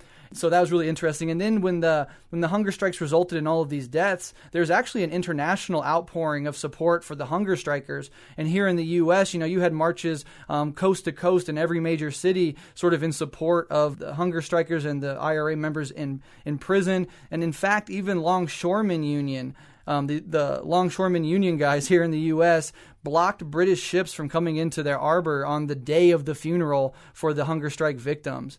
So there is this, and then of course we all know with the murals in Northern Ireland, this deep connection between the Palestinian struggle and the Irish struggle, which obviously overlapped and drew inspiration from one another. So at this time, as they're sort of refining their Marxism, they're also, embedded in this broader community of Marxist and left-wing political struggles against colonialism. And I think those connections are really important and really drive home how, we are internationalists and our movements and our struggles are international in scope. And there's a sort of beautiful example of that in this story. So I think that's worth pointing out for sure. Yeah, for sure. I mean, one of the touching things that you brought out there, which is very important actually, is the reaction to Bobby Sands' death. Now, it's funny, isn't it? There are Bobby Sands streets all around the world. I think there's at least 4. I couldn't pinpoint exactly where they are. There's certainly one in Paris, I know that, but there isn't one in Ireland. This is the sort of telling rewriting of history almost. As much as Republican communities, as you say, are doing tremendous work to keep their legacy alive and keeping the murals on the road and on the buildings and all sorts of other things. The establishment itself will never accept a Bobby Sands street in Ireland. It's a telling narrative again of the victors or certainly in this case you could argue it wasn't a victory for the British, but in the context of history, the British have always seen keeping them a score draw as a victory for them, and whoever wins these battles rewrites history in their own image. And Bobby Sands Street is not a thing in Ireland when it's actually a very internationally recognised symbol across the world. Damn, yeah. History is a weapon, and the winners write history. Yeah, so let's go ahead and talk about the actions of the IRA, because I think this is the sort of the focal point. This is why people know of them. This is also where a lot of the controversy and I think really constructive debates on the left can and should take place around some of these actions. So just basically, what sort of actions did the IRA carry out during its peak? And maybe you can give us some concrete examples of specific actions that they carried out. Yeah, of course. Now, this is a massive part of the Provisional IRA's history, actually. So one of the biggest things, certainly to come out of the Provisional IRA's campaign, was to reignite a spirit and a strategy inspired by the Fenians of the 1860s. You may have heard of them. They were the first to take the bombing or the campaign to, the bombing campaign, that's exactly what it is, directly to the imperial core of Britain itself to advance its aims. And that's something that the Provisional IRA drew from and drew inspiration from and took their praxis for that. So one of the very famous quotes coming out of that period comes from Marion Price, who was involved in the Old Bailey bombing, actually, but she's a very central figure of Provisional IRA history and has a lot to say, and a lot of her work is actually very good. But it's her quote would be, "It's almost out of sight and mind if it's Irish people dying. So if the armed struggle was to succeed, then it was necessary to bring it to the hearts of the British establishment." Now, this is a very big part. I talked about the Old Bailey bombing. They bombed a lot of places, particularly in London. So while things were heating up domestically on Irish shores, a renewed charge was being directed, particularly towards London, as I mentioned, to advance Republican goals. The campaign actually accentuated, this is another part of the split actually, which was very contentious in the middle of the 70s, towards the early 80s, between the officials and the provisionals, that were becoming increasingly bitter. So the provisionals maintained this adamant stance that they were only targeting property and not life, which I think is true actually. It would certainly be the belief of McGuinness and others in the leadership. But the fact that they advanced that rhetoric as well as advancing things like Margaret Thatcher would have to be lucky every time and us only once, was a severe point of confrontation with the officials and a very important part of the provisional IRA's praxis, but also the officials' kind of condemnation, who argued that this, in terms of a Marxist analysis, this is important and will hopefully ignite a bit of discussion with your listeners, who argued that it seemed to be targeting individuals, or at the very least forming part of the educational base of the grassroots involved in the campaign, rather than the economic targets, to bring capitalism to a grinding halt in London. And actually compared this, they actually solely compared this to what was going on, if you remember reading in history, what happened in Russia in the early 1980s, the Narodniks targeting Alexander III, rather than initiating that sort of mass socially based campaign that would eventually overthrow the Russian Tsarist system, the whole thing, and initiate the Bolsheviks. That's what the official IRA used to sort of, critique the provisionals.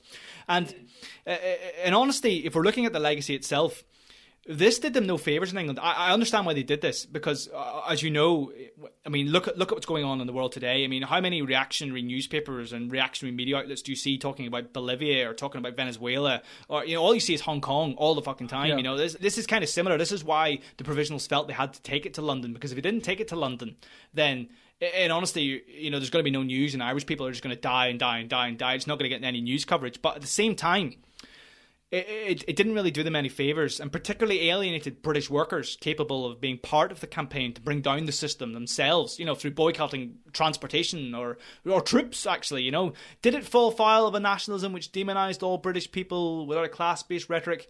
Possibly. That's up for debate. Again, I can see the logic of both sides here, but it's a telling point of the provisional IRA praxis.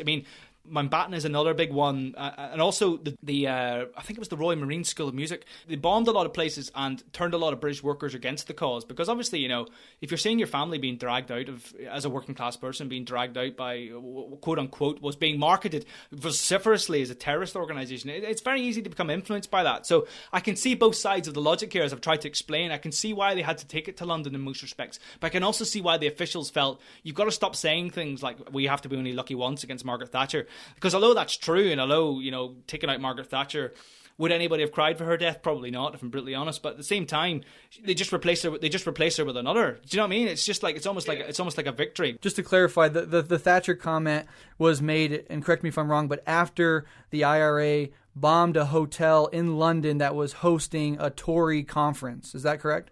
That's correct. Thatcher obviously made it out alive, but I think she was present, right? That's correct. Yeah. And the provisional IRA then debunked the officials by saying, look, we sent a notice saying that we're going to bomb this place, and if you have the conference, then it's almost on your own back. That was their retaliation to the officials at this time. And again, you can see why why they then came out with a comment about Margaret Thatcher, because once you send a memo that says we're going to bomb the place and the Tory conference goes ahead, they then feel that the Tory conference is responsible for anything that happens. But then the officials would then have argued that, you can't come out with things about individual life. Anyway, but with the international policy laid down, if you like, the international policy taking it to Britain, domestic relations remained increasingly similar to the campaign laid down by Collins, Breen, Hockey, Mellows, all those people from the War of Independence.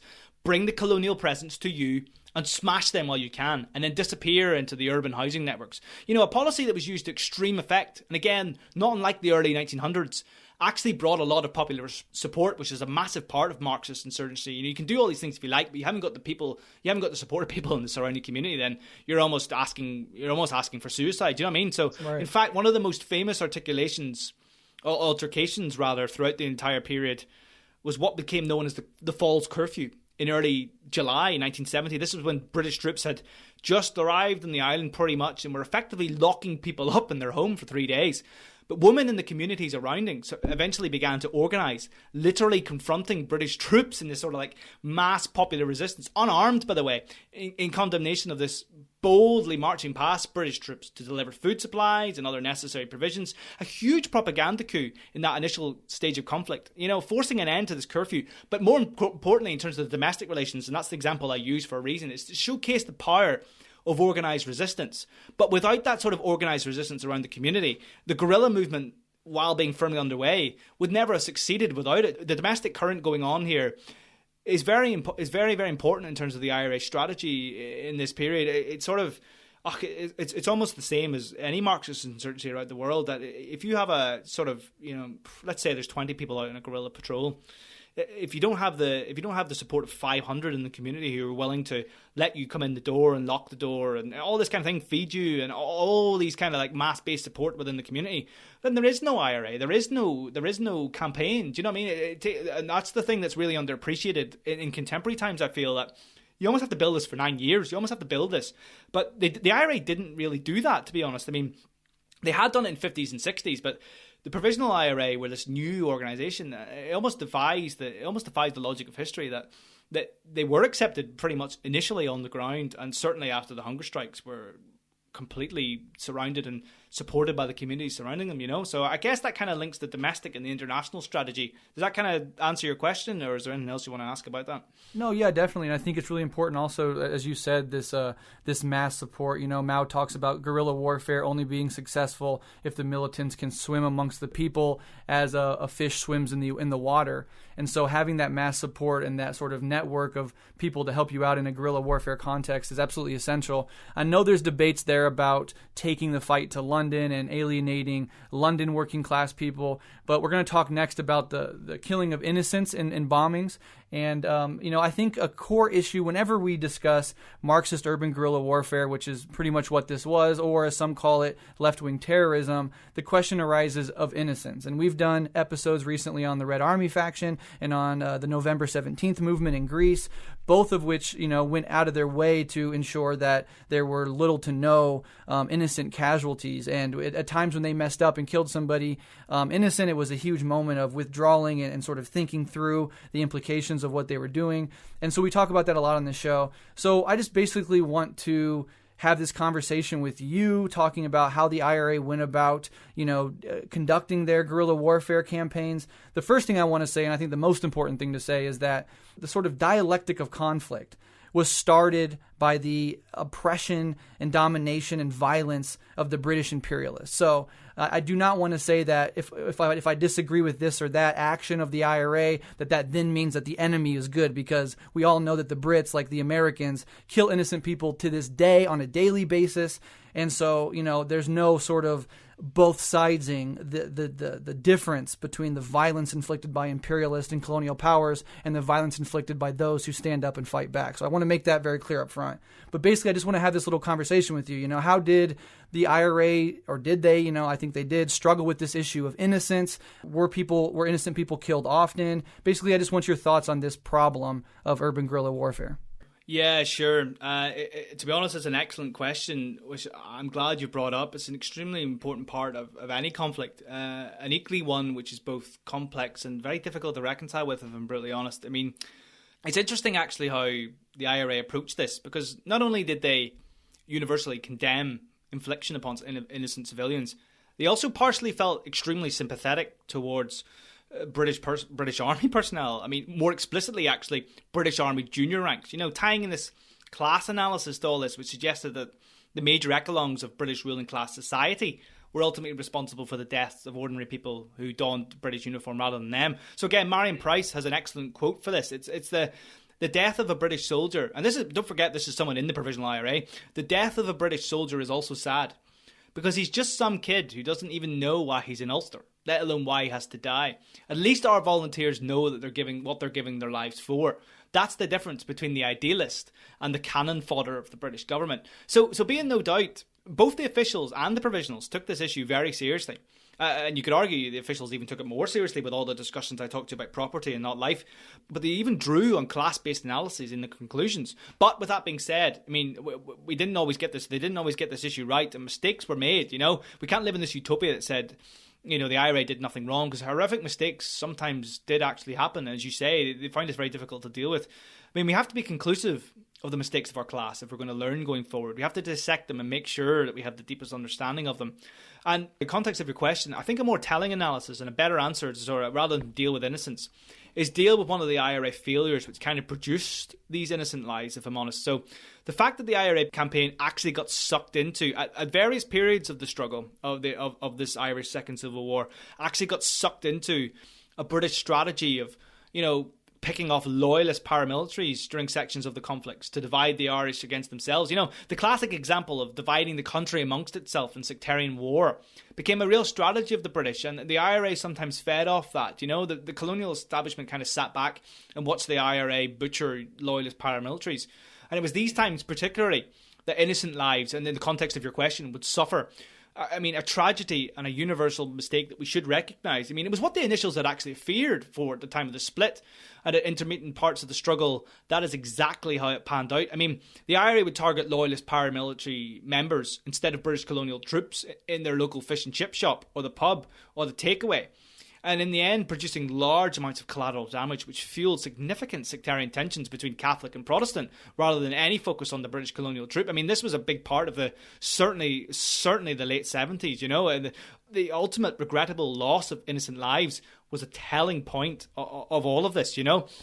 So the IRAs, and to be honest, this has caused me a huge, substantial amount of mental anguish when reading all this stuff. I mean, you read these campaigns, I can only imagine how it must be for someone who has no link with we talk about that, you know, being thrown into jail with actually no legitimate entity with a Republican.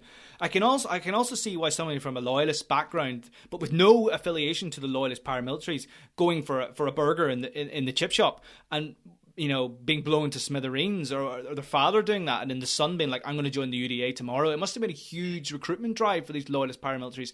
So it's important to dissect this. So while the IRA didn't necessarily target innocents, the fact that they got sucked into the sort of British colonial propaganda to, you know, take on the UVF and the UDA and all these other sort of loyalist paramilitaries instead of going after colonial troops, that has produced a lot of innocent deaths. And to be honest, I'm an Irish Socialist Republican, but I can genuinely understand if someone will never be influenced by the Irish Socialist Republic because of the mistake of this. You know, if you continue to target people who are involved in loyalist paramilitaries, fair enough, but when you're blowing them up in the chip shop, then, you know, obviously one person isn't going to die in that chip shop debate. Do you know what I mean? There's going to be at least 10 others who are going to be severely wounded or dead at worst, and you can never hope. That's the problem. When that happens, you can never hope to win those 9 other people, if they survive, to the cause of the Irish Socialist Republic. You just can't, because they're never going to reconcile with the fact that they nearly got blown up in a chip shop. And it's these kind of things. We talk about successes and failures.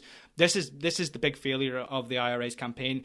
At intermittent periods, this wasn't the whole 30 years blowing up loyalist paramilitaries, targeting loyalist paramilitaries and then having collateral damage as a consequence. But it is something we need to wrestle with, you know. I mean, they did well, particularly when Gerry Adams took the Sinn Féin leadership, of taking this right back on a class-based, you know, fight the colonial army, not each other kind of line. And Bobby Sands talks about that a lot in his literature as well, actually. But it's something we need to dissect. It's something we need to learn from. And if this ever was to happen again, we need to be much more secure in the idea that targeting local people is not the way to go about this. If they're involved in loyalist paramilitaries, target them in war, not in their local areas, and certainly not in their local chip shops and you know, bars and everything else. Yeah, incredibly well said. I think very fair.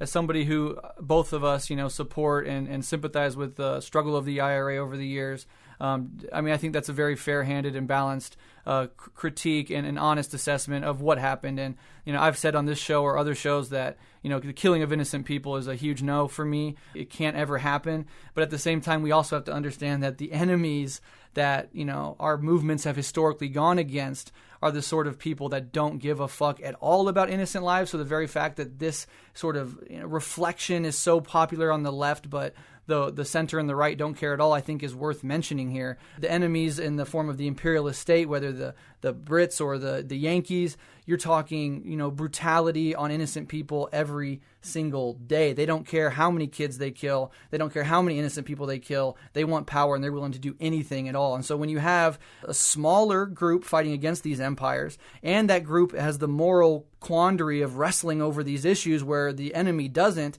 it sort of has an inequality there that I think is at least worth gesturing towards. We don't just want to say the IRA is bad for this. We also want to point out that these reactionary paramilitary forces had no problem killing people. The imperialist British forces had no problem killing people. A classic image that comes out of the Troubles is, I think it was a priest waving a bloody white flag. A little kid, Jack Duddy, was shot, if I'm not mistaken, by British forces. And so, you know, I think ultimately died as well. So children died on the Irish side as well. And, the same sort of person who sees their father or brother get blown up at a chip shop for being a loyalist on the Catholic Republican side, seeing your house get destroyed, seeing your family be slaughtered, seeing your freedom fighters just get killed with no trial or go on hunger strike and die, that also ramps up that conflict. And so the violence just feeds off each other, and you have this sort of tragic cycle that continues. But yeah, I don't know. Those are my thoughts on it.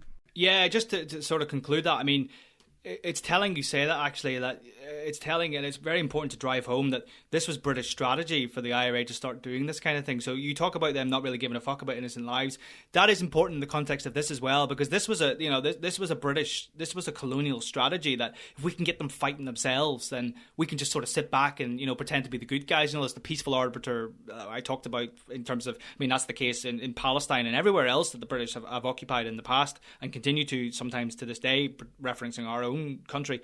But, this idea that they're going to let us fight each other as a strategy really showcases just how far they're willing to go to win any war. And if the IRA start blowing up loyalists in the chip shop, you can almost, again, as I said, I find it very difficult to understand why anybody would side with the IRA after this. But at the same time, there is a logic there that says, look, the Brits were willing for us to let us do this to you. Can you not see that there's a colonial apparatus there that is almost showcasing the sectarianism and hoping it will happen? These kind of things are, there's also a dual process there to reconcile with. But at the same time, I stand by the fact that if you're going to blow up somebody in a chip shop, they're never going to come around to your view, Yeah. But I think that's a really important point that, the forces of British imperialism didn't even care about their own loyalists. Like, they didn't even care if they died because strategically it worked for them. And, the IRA would never not care if, their people were slaughtered because they were of the people and from the people. And so that's important. And then the analogy between, like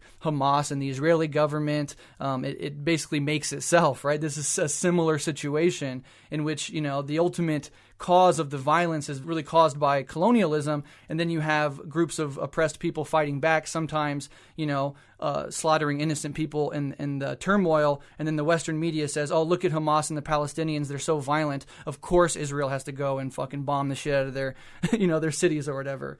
So just thinking about that and understanding how the powers that be will always not give a fuck about human life and always frame things to their advantage and against the advantage of people fighting back, I think is really important to remember going forward. And again, just because the IRA or the Palestinians or any group enter, oppressed fighting back group here, the fact that they make mistakes and have hurt innocent people, which I agree with you is a no-no for me, it still does not mean that you don't overall support what they're fighting for and overall support that movement. And in the same way, Hamas shooting a rocket into Israel, maybe killing an innocent Israeli person is bad, but that doesn't mean you then turn on the Palestinians, right? And don't support their struggle for liberation. So these things are very, very complicated, but I just think it's worth at least discussing these things and having these conversations and thinking very deeply about this shit, because there's a lot of possible futures in America and for this world in the next century, and balkanizing and guerrilla warfare is certainly on the table at least.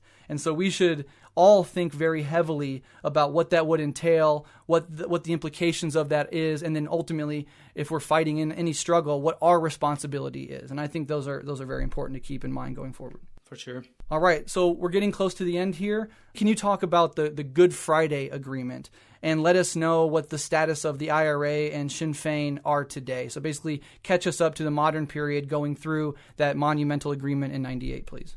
So the Good Friday Agreement signalled an end to the war, with a peace document signed between the British government and the Republican leadership to decommission IRA weapons and embark on what they like to call a path to peace, as it's often been detailed. Now, the Provisional IRA officially disbanded.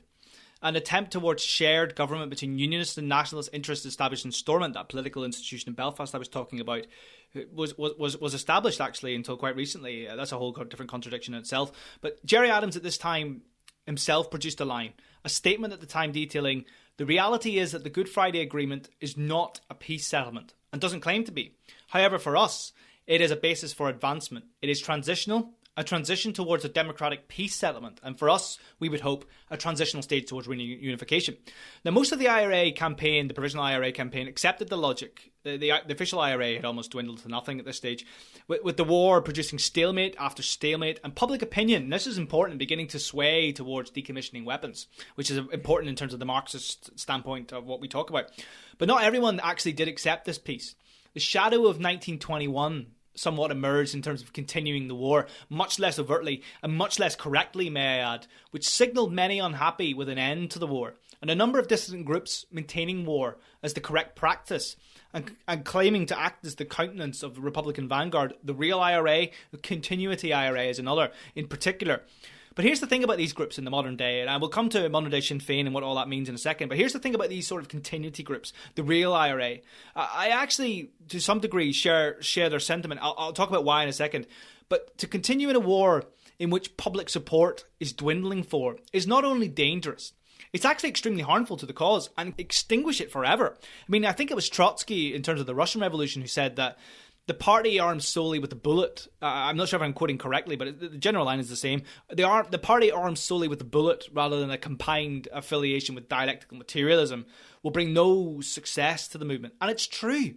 They won't. And that has played out ever since with these groups that continue to try and, take up the fight for Marxist sort of, or not even, there's no dialectical class materialism there. The sort of bullet bomb campaign. The real IRA bombed Omagh in August 1988, which is a small town in the north. An act I actually remember as a 7-year-old kid, which really solidified communities' wants for the end to conflict. And many Republicans, including high-profile campaigners like Adams and McGuinness, condemned this harshly, very fiercely. People don't want this anymore. You've got to stop doing this. And they were also involved in excursions with 2 corporals coming back from Afghanistan in the army in the early 2000s. And actually this year shot a journalist in Derry. And public opinion has condemned it all, which is the crucial manifestation in terms of these wars. There's no point in engaging in the war, whether for the liberation of our class or not, without mass support, because ultimately you're going to do more damage to the Socialist Republic and the ideal of a Socialist Republic as a result. People think this is the campaign for the Socialist Republic happening right now, when of course, I mean people with no sort of basis of Marxist principles, they think this is what they're fighting for. But of course they're not, because nobody wants it in this respect. The public opinion has changed. But that being said, and coming back to what I was talking about in bringing Sinn Féin into all this, I am no supporter of the Good Friday Agreement. Which is what I mean when I say I share their sentiments. I don't share what they're doing, but I share their dissatisfaction with the document. Nor will I ever be. Because it is entrenched sectarianism between Catholics and Protestants through the electoral process. People now have to define whether they're unionist or nationalist in the voting ballot.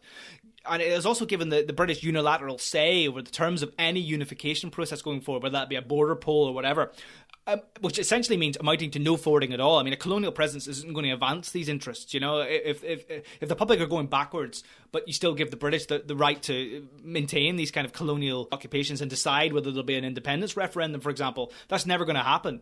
And it is allowed Sinn Féin, by becoming part of that establishment, to swap being embedded in the communities they used to represent and subsequently empower for the corridors of establishment offices and electoral institutions. I mean, their parliamentary endeavours have fundamentally corrupted the entire process, certainly amongst their electoral hub. I mean, there's a few excellent comrades amongst the grassroots of Sinn Féin, contemporary Sinn Féin, who continue to advocate decent lines. But this is a shadow of the party that Gerry Adams rescued in the 80s. And even further from the democratic programme that I mentioned at the start in 1919, they're sort of publicly owning the means of production. They now advocate continued involvement in the neoliberal imperial project of the European Union. A change of policy, by the way, from principled European abstentionism and a self-determining Irish Republic, completely rid of European capitalist interests. They now hold large private property portfolios at the expense of the people they represent. They are considering going into government in a coalition in the south with both Fine Gael and Fianna Fáil, the reactionary political elements. And ultimately, they seek a new type of message. They seek a new type of voter. The middle class road that will allow them to secure power in a parliamentary institution like Stormont or Leinster House in the south.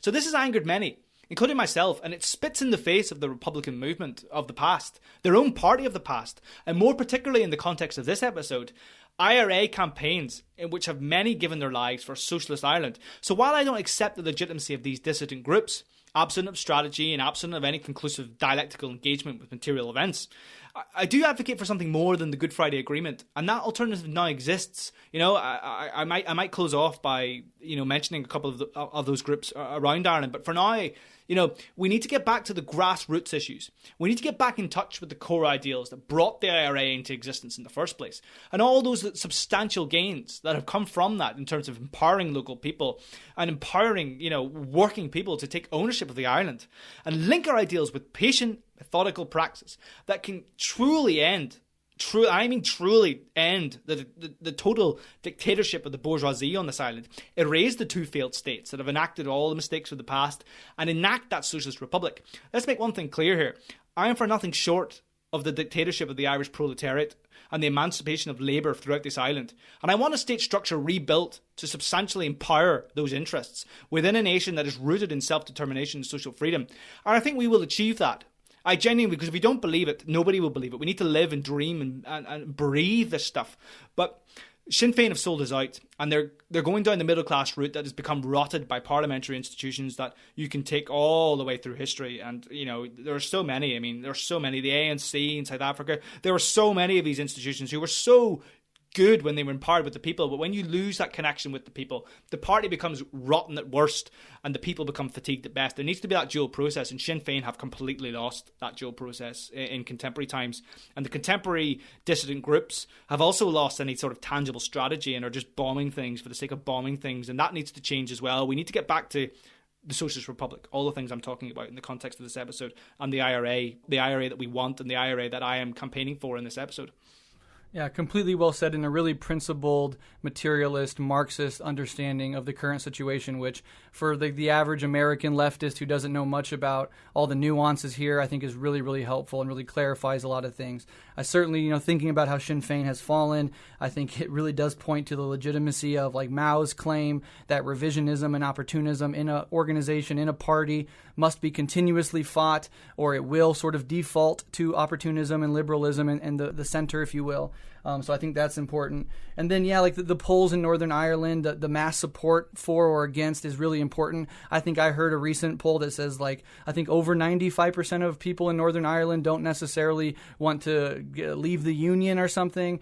And so when you have that sort of polling and you have that little mass support, then it really just it devolves back into what Lenin was critiquing, which is this form of terrorism without any mass support. And I think we can never fall into that trap. So yeah, all that stuff is very important to keep in mind. I think you did a great job covering all of this history, David. It's really been an honor to have you on. I'm going to combine the last three questions. I think they can sort of be combined because we've talked about a lot of this stuff already. But basically, what do you think were some of the IRA's main achievements? What is your main critique of them? And then what can we as revolutionaries possibly learn from them in the 21st century? Yeah, sure. So the main thing that we can learn from the IRA is that when you link a military campaign that is built on mass support, that is built upon principled lines, and ultimately seeks to empower the people within the movement, then you have no limitations. The sky is the absolute limit. So you talk about all the things I'm talking about in terms of the guerrilla movements being linked in with the community, and Irish workers during the Irish War of Independence refusing to carry British troops around the island, and refusing to carry British supplies around the island.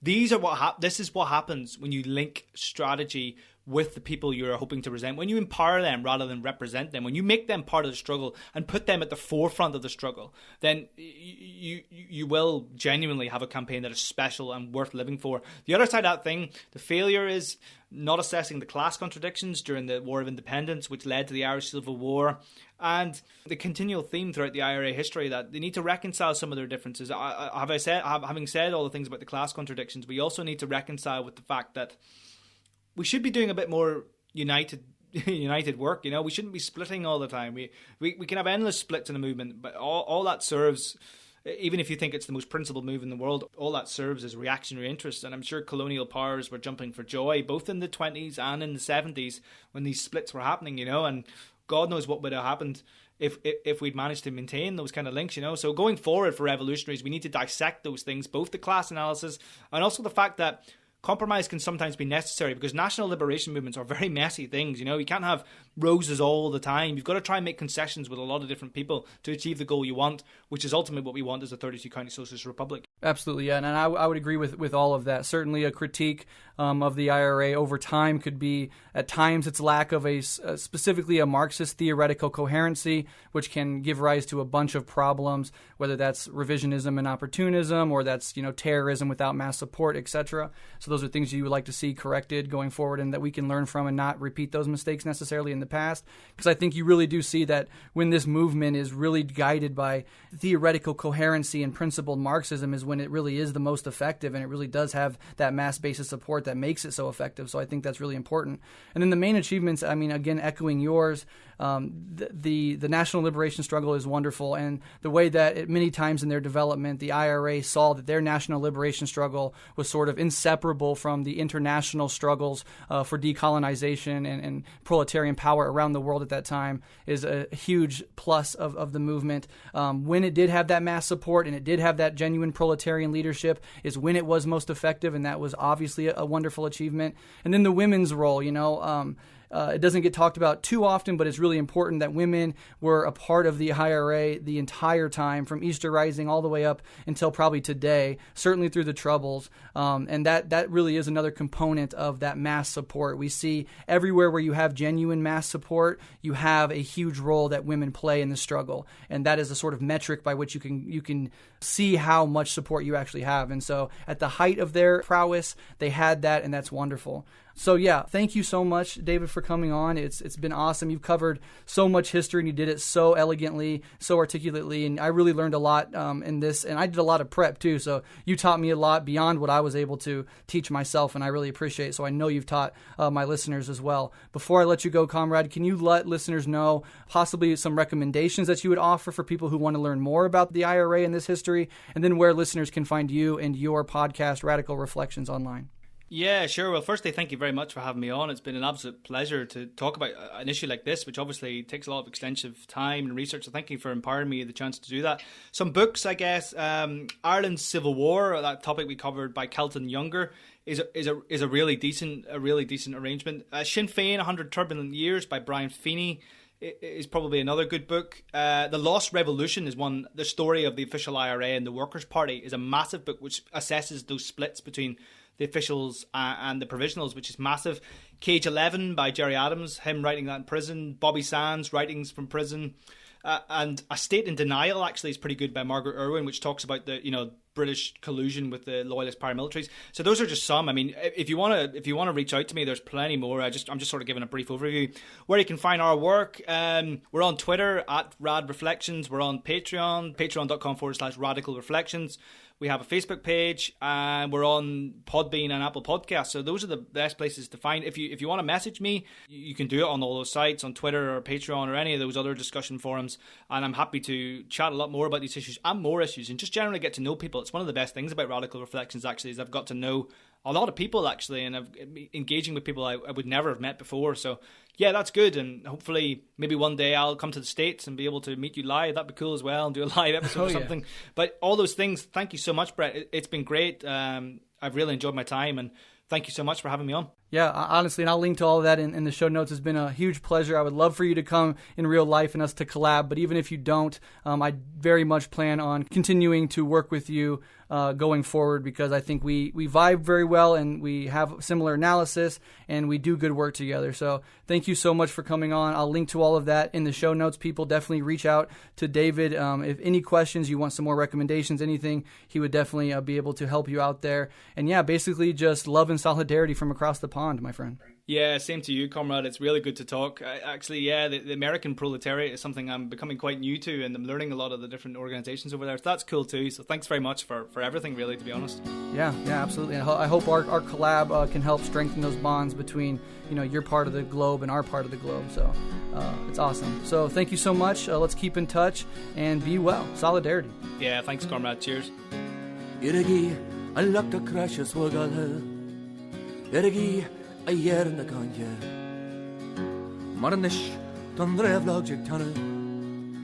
Istajir, la re na cancha.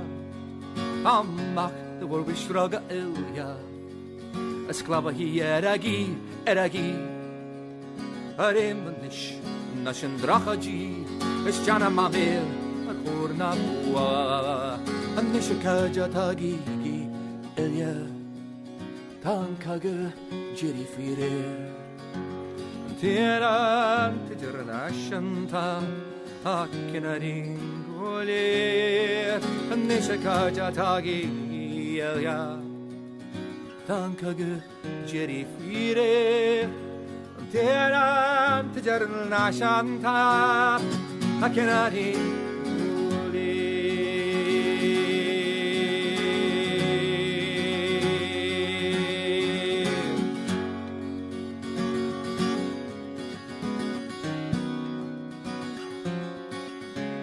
Trust or be a gun edition. Nussel, last lana hieronio. Smidjabra, er are a lava hin. Hunbarak stilavan, shamach. A smidge, a crohiska sails. A smidge, a hrijiska ha. Intahel a hera, caneta anus. Yes, I got a basara. Nishakaja tagi gilya Tankagu jirifire Tena Tijurnashanta Akinani Gole Nishakaja tagi gilya Tankagu jirifire Tena Tijurnashanta Akinani Tera Tijarna Shanta Akinadin